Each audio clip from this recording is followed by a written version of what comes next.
The courtroom was packed. The low murmur of conversations filled the air, but fell silent the moment the judge entered and the trial began.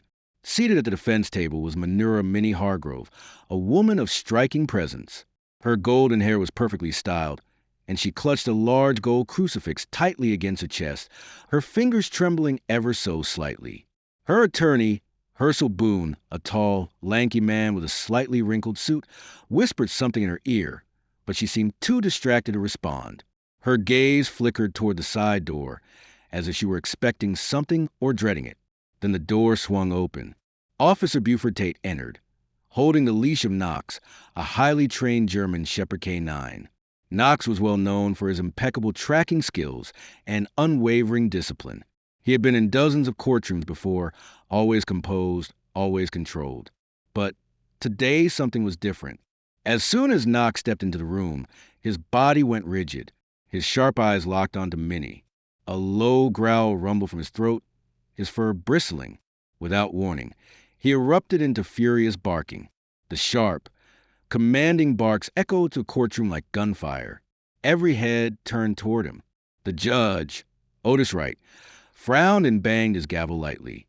"Officer Tate, control that animal," he ordered, irritation lacing his voice.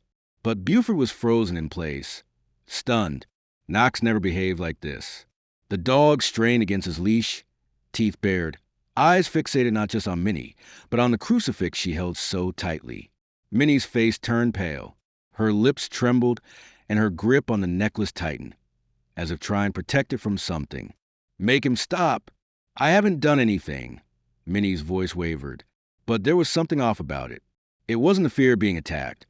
It was the fear of being exposed. The prosecutor, Zephaniah Caldwell, leaned forward. His sharp eyes narrowed. He knew Knox, and he knew the dog didn't make mistakes. So why was he so fixated on this woman, and more specifically, on her necklace? Whispers filled the courtroom, growing louder. The judge banged his gavel again, this time harder. "This has gone far enough. Officer Tate, remove the dog immediately." But before Buford could react, Knox made his move. With a powerful lunge, he broke free from his handler's grip. The courtroom gasped as the K9 charged forward, leaping straight at Minnie. Minnie barely had time to react as Knox lunged. Her chair screeched against the polished courtroom floor as she tried to push herself away, but it was too late. The powerful German shepherd leaped onto her, his teeth clamping onto the gold crucifix and yanking it from her grasp. The chain snapped, the metal clattering against the floor with a sharp, eerie sound. The entire room fell into stunned silence. Knox didn't bite her. He didn't attack. He only wanted one thing, the necklace. And now that it was on the floor, the dog hovered over it, growling low and deep as if guarding something sinister. Buford rushed forward, grabbing Knox's leash and pulling him back with effort. The tension in the room was suffocating. Minnie sat frozen, her hands trembling, her wide eyes locked on the crucifix lying at Knox's feet. Her breath came in shallow gasps. For the first time, the composed, dignified woman looked truly terrified. But why? The courtroom, which had been filled with murmurs just moments ago, was now deathly silent.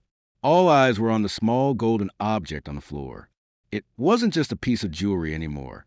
It was something more, something dangerous. Zeph Caldwell was the first to move. The prosecutor stood from his seat, his sharp gaze locked on Minnie before shifting to the crucifix. With measured steps, he walked toward it, then crouched down. He pulled a handkerchief from his pocket before carefully picking up the piece of jewelry. The weight of the cross felt heavier than it should. He turned it over in his palm, and then his expression hardened. There was something wedged in the tiny crevices of the ornate design, something dark, something dried. A horrible realization crept into his mind. The judge cleared his throat, his voice uneasy. "Mr. Caldwell, is there a problem?" Zeph straightened up, gripping the crucifix tightly in the cloth. "Your Honor," he said slowly, his voice steady but cold, "I believe we need this sent for forensic testing immediately." He turned to the BFF, holding out the evidence.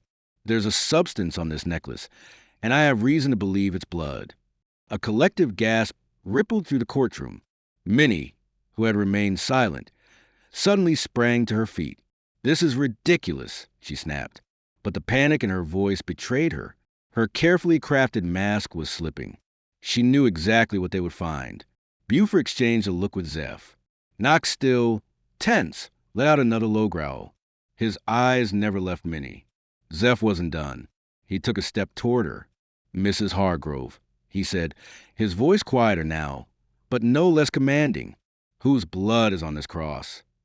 Minnie's lips parted slightly, but no sound came out. For a brief moment, the entire courtroom held its breath, waiting for an answer. But Minnie Hargrove wasn't about to give them one. Instead, she bolted. The moment Minnie bolted, the courtroom erupted into chaos. Gasps filled the air as she spun on her heel and ran toward the exit. Her heels clicked frantically against the polished floor. The bailiff moved to block her, but she was faster than expected, shoving past him with surprising strength. But she made a critical mistake. She had forgotten about Knox. The K-9, still fixated on her, lunged forward. His powerful legs propelled him like a missile. "Knox, heel," Buford commanded, but the dog ignored him. Years of training had conditioned Knox to recognize when someone was fleeing for a reason. In his world, running meant guilt. Within seconds, he caught up to Minnie, leaping up and knocking her off balance. She let out a startled cry as she crashed to the ground, her hands barely breaking her fall. The courtroom collectively flinched as her head nearly hit the base of the judge's bench. Silence fell, broken only by her frantic, shuddering breaths. Buford rushed over, grabbing Knox's leash and pulling him back. "Jesus. Minnie, what the hell are you running for?" he barked, his face red with anger and confusion. Minnie didn't answer. She just sat there, stunned, her palms flat against the floor, as if the ground beneath her had become unsteady. Her carefully applied makeup had started to smudge, and for the first time, she looked nothing like the composed socialite she had been when she walked into that courtroom. She looked guilty. Zeph wasted no time. He crouched beside her, his voice sharp but steady. "Mrs. Hargrove, I'm going to ask you one more time. Whose blood is on that cross?" His eyes bore into her unrelentingly. Minnie's lips quivered. Her gaze darted around the room, as if searching for an escape that no longer existed. Then finally, in the smallest voice, she whispered, "I don't know." The room was so quiet that even Knox's panting sounded deafening. Zeph let out a slow breath, but wasn't convinced. "That's not going to cut it. The lab will have results in hours, maybe less. If you don't start talking now, we'll find out the truth without you." He leaned in, just enough for only her to hear. "I promise you, Minnie, whatever story you're trying to hide, Knox already knows the ending." A shiver ran through her body. Her hands clenched into fists. She was trapped, and she knew it. But before she could say another word, the judge's voice rang through the courtroom, firm and final. "BFF, take Mrs. Hargrove into custody." Minnie let out a quiet, broken gasp as cold steel cuffs locked around her wrists. And as she was pulled to her feet, her once perfect world began to crumble.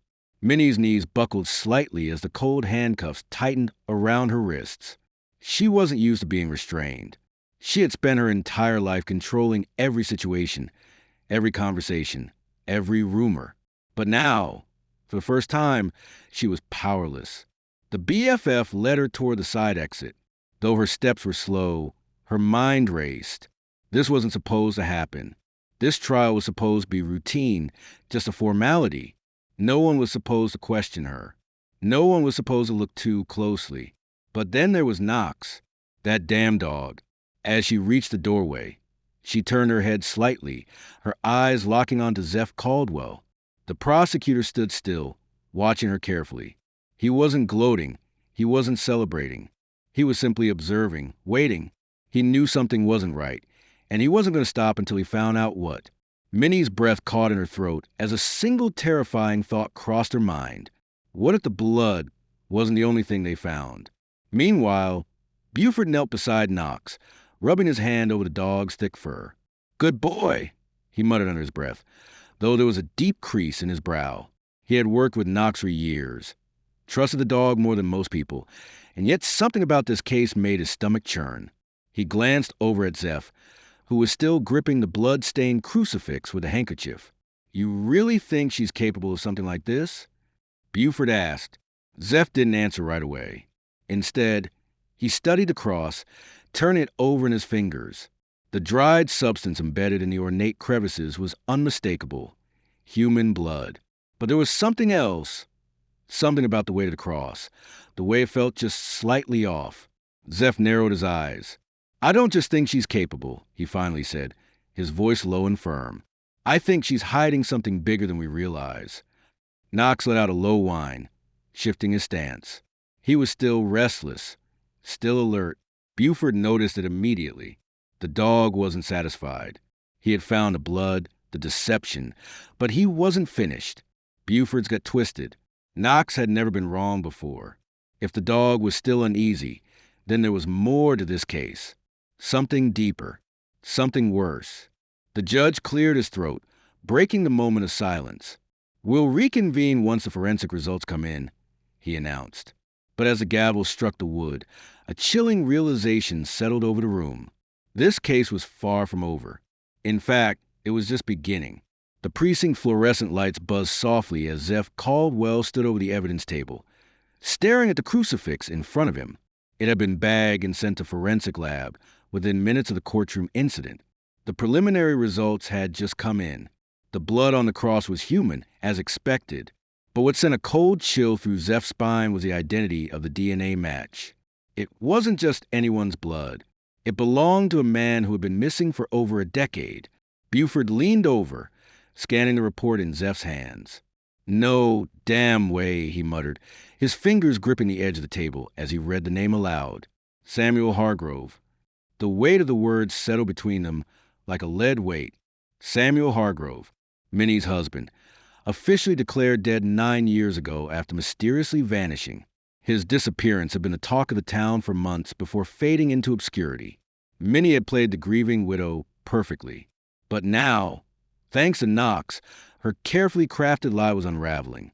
Zeph exhaled sharply and tapped his fingers against the table. So either she kept a blood-stained necklace as some kind of twisted memento. He paused, shaking his head. Or this case is about to get a whole lot bigger than we thought. Buford let out a dry laugh, but there was no humor in it. Bigger? Hell, Zeph, if Samuel's blood is on that cross, we're no longer dealing with fraud or obstruction. We're looking at murder. In the corner of the room, Knox sat on his haunches, his ears perked and his eyes sharp as ever. He wasn't restless anymore. He was watching, waiting. He had led them to the first clue. But there was more. Buford knew that look. He had seen it too many times before. Knox wasn't done.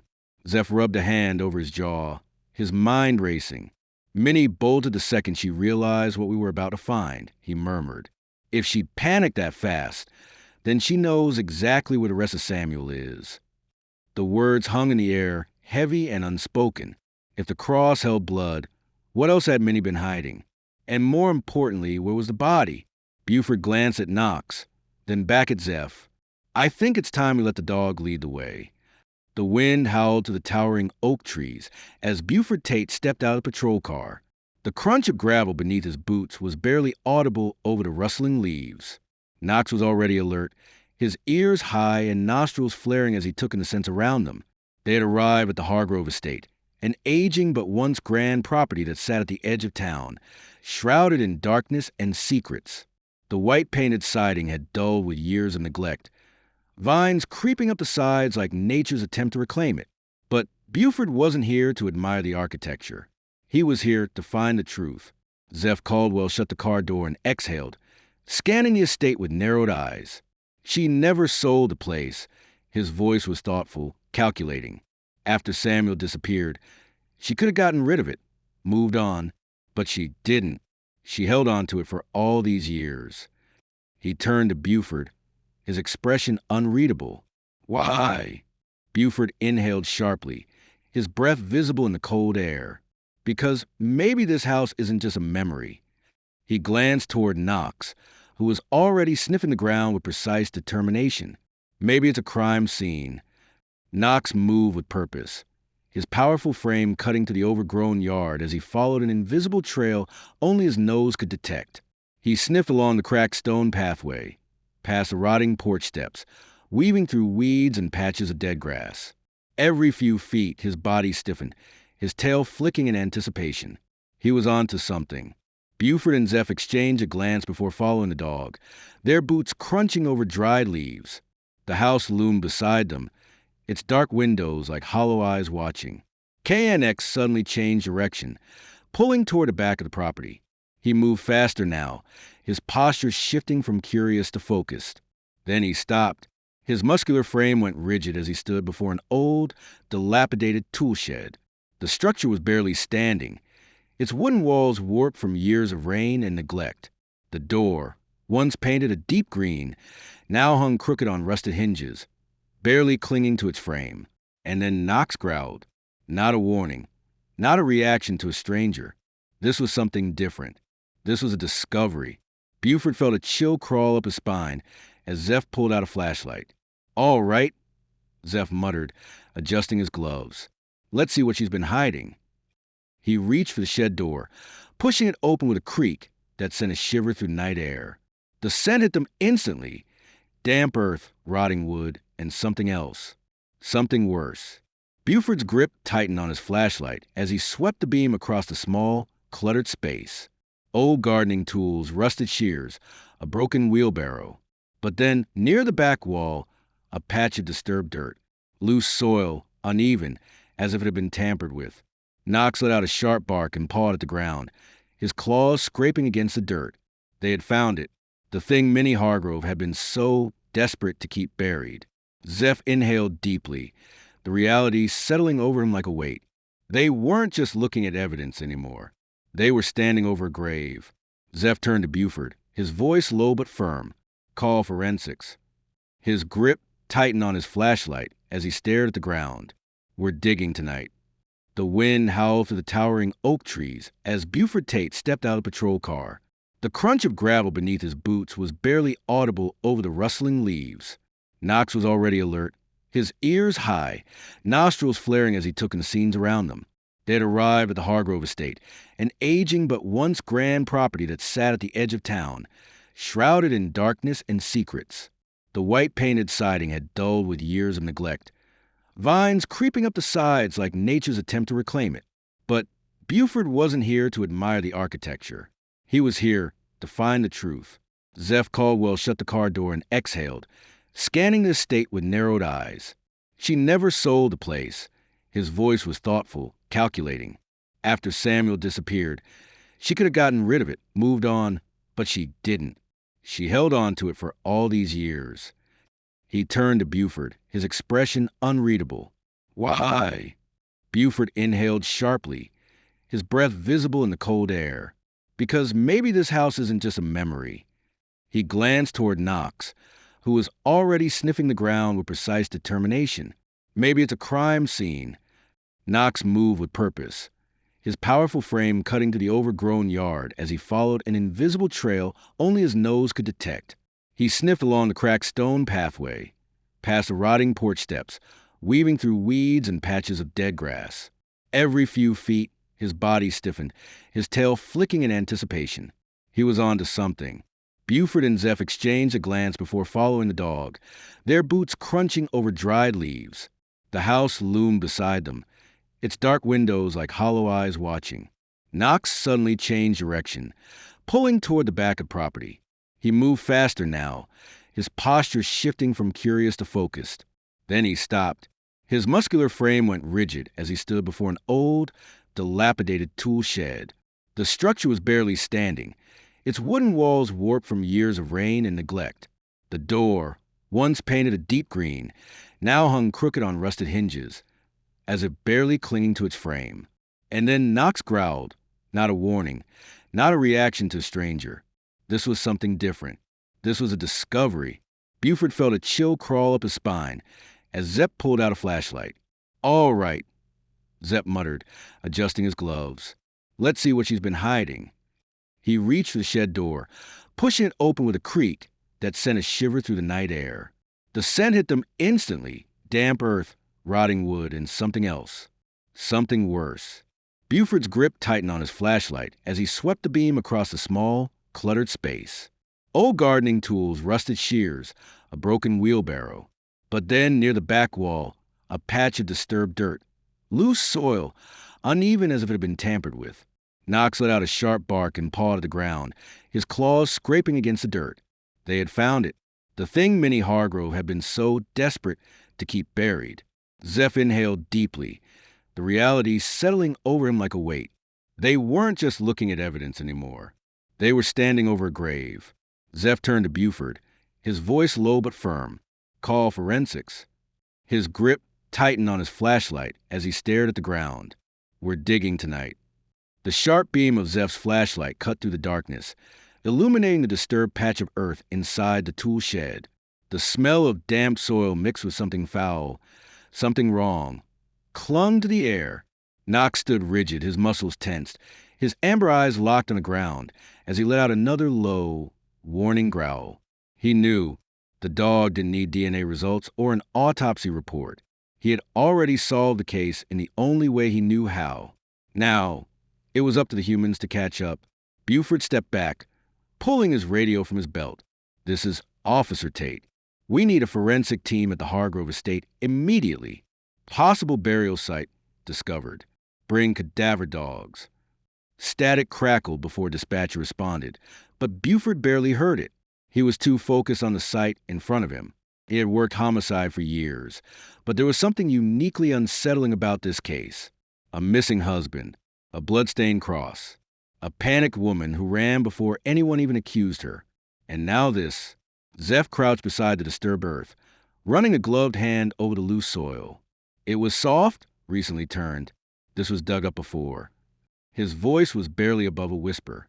He grabbed a small garden spade from the corner of the shed and began to carefully scrape away the top layer of dirt.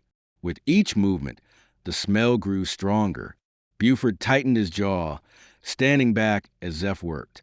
There was no doubt about it. Something had been buried here. Minutes passed, tension thick in the air.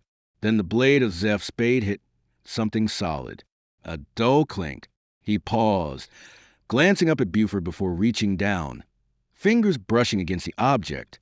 Slowly, he lifted it from the earth, a rusted tin box. Not bones, not a body. Buford frowned. What the hell is that? Zeph didn't answer.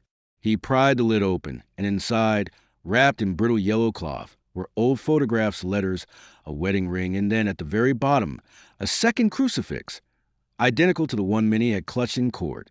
Buford exhaled sharply. 2 crosses. His voice was low, almost disbelieving. What the hell is going on here? Zeph studied the box, the pieces clicking into place in his mind. Minnie hadn't buried a body. She had hidden a secret, and whatever it was, it had been worth more to her than Samuel's life. He turned to Buford, his expression dark. This case just changed. This isn't just about a murder. He held up the crucifix, its golden surface still gleaming despite years in the dirt. This is about what Samuel knew before he died. Zeph turned the second crucifix over in his hand. Its cool metal slick with dirt. 2 identical crosses. One had been wrapped around Minnie's throat in court, covered in blood. The other had been buried deep beneath the old tool shed, hidden away with letters and photographs. Why? He could feel the weight of the discovery pressing down on him. This wasn't just a grave. It was a message, a warning. Samuel Hargrove hadn't just disappeared. He had been erased. Buford exhaled, rubbing the back of his neck. So what now? His voice was lower, more cautious. He had seen plenty of murder cases in his time, but this one was getting stranger by the second. If there was no body here, where the hell was Samuel? And more importantly, what did he know that got him killed? Zeph didn't answer right away. He unwrapped the yellow cloth inside the box, revealing brittle photographs beneath it. He pulled one out, brushing off the dirt. It was old, maybe 15 years, but the faces were clear. Samuel Hargrove stood in front of a small church, his arm around another man. A man Zeph recognized instantly. His pulse quickened. Buford. He held up the photo, his jaw tightening. That's Reverend Elijah Porter. Buford's expression darkened. You're kidding. He took the photo, staring at the grinning man beside Samuel. Reverend Porter had been a respected figure in the community for decades, a preacher whose sermons had filled pews every Sunday. He was also a close friend of Minnie Hargrove. The revelation sent a new kind of chill through Buford. Was this case even about Samuel at all, or was it about what the Reverend had been hiding? Knox let out a sharp bark, startling them both.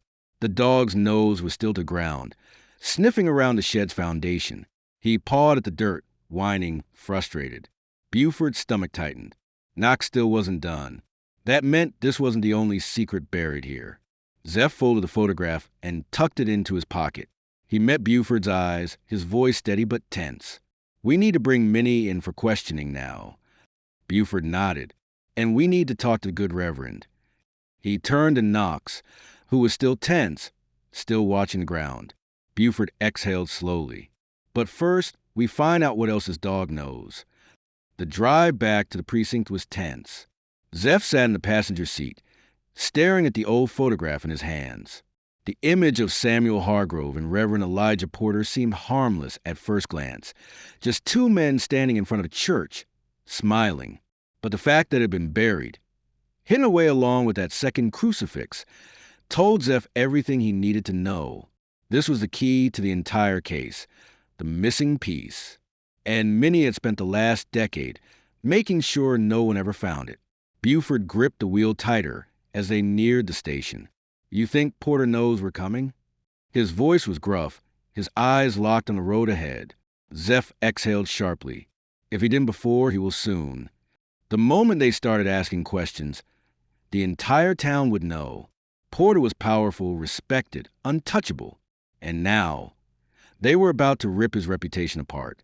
At the precinct, Minnie Hargrove sat in a cold, gray interrogation room, her hands still cuffed. Her carefully maintained composure was beginning to crack. She had refused to say a word since her arrest. Her blue eyes darted between the walls, the door, and the large one-way mirror, reflecting her own image back at her. She wasn't waiting for a lawyer. She was waiting for someone to come save her. When Zeph entered the room, he didn't sit down. He just placed the photograph in front of her and watched. Minnie's breath hitched. Her pupils dilated as she took in the image, her fingers twitching slightly against the table. But she didn't speak, didn't move. She knew exactly what this meant. Buford leaned against the wall, arms crossed. "We know about the second cross," he said, his tone firm but calm. "And we know whose blood was on the first one." He let the words settle. "So I'll ask you one last time, Minnie. Where's Samuel's body?" A long silence stretched between them. Then, finally, Minnie let out a slow, shaky breath. She closed her eyes for a brief moment before whispering, "There's no body." Zeph and Buford exchanged a look. No body? The weight of those words sent a chill through the room. If Samuel wasn't dead, then where the hell had he been for the last 10 years? The door to the interrogation room suddenly burst open. A younger officer stood in the doorway, his face pale, his breathing heavy. "Detective," he said, swallowing hard. "You need to see this." Buford straightened. "See what?" The officer hesitated. "It's Reverend Porter." Buford exhaled sharply. "He's gone." Zeph felt his pulse quicken. "Gone?" The young officer nodded. "His house was empty when we went to bring him in. Car still in the driveway. No signs of a struggle. It's like he just vanished." The weight of those words sank into the room. Reverend Elijah Porter had known this moment was coming, and he had run. Buford turned to Minnie, his eyes narrowing. "Where did he go?" he demanded. Minnie, still seated, let out a quiet, humorless laugh. She wasn't surprised. If anything, she looked relieved. "You'll never find him," she murmured, her voice steady. "He's better at disappearing than Samuel ever was." Zeph slammed a hand on the table, making her flinch. "Enough games, Minnie. You said there was nobody. What does that mean?" He leaned in closer, his voice a low growl. "Samuel Hargrove is alive, isn't he?" Minnie's lips parted slightly, but she didn't answer. She didn't need to. The realization hit Buford and Zeph at the same time. Samuel Hargrove hadn't been murdered. He had been hidden. The pieces clicked into place. The bloody cross, the hidden photographs, the second crucifix buried beneath the tool shed. Samuel had uncovered something about Porter, something dangerous. And instead of killing him, they had forced him to disappear. Knox let out a low whine, his tail flicking as he sat near the door, ears twitching. He sensed the tension, the shift in the room. He knew the chase wasn't over. Zeph straightened, shoving the photograph back into his pocket. We need to put out an APB on Porter now. Buford was already moving, but before he left the room, he turned back to Minnie. You helped him cover this up for 10 years, he said. You think he's going to protect you now? Minnie finally looked up at him, and for the first time that night, fear flickered in her eyes. Buford shook his head. I hope you prayed as much as you lied, Minnie. Then he walked out. As the station burst into action, officers calling dispatch, reports being filed, tires screeching in the distance. Zeph stood still for a moment, exhaling. The case wasn't over. They had chased a murderer only to realize their victim had been running too. And somewhere out there, in the dark, Samuel Hargrove and Reverend Elijah Porter were still playing their game of survival. Knox let out a quiet huff, settling beside Zeph's feet. The detective reached down, absent-mindedly running his fingers through the dog's fur. Yeah, he muttered under his breath. Something tells me we're not done yet.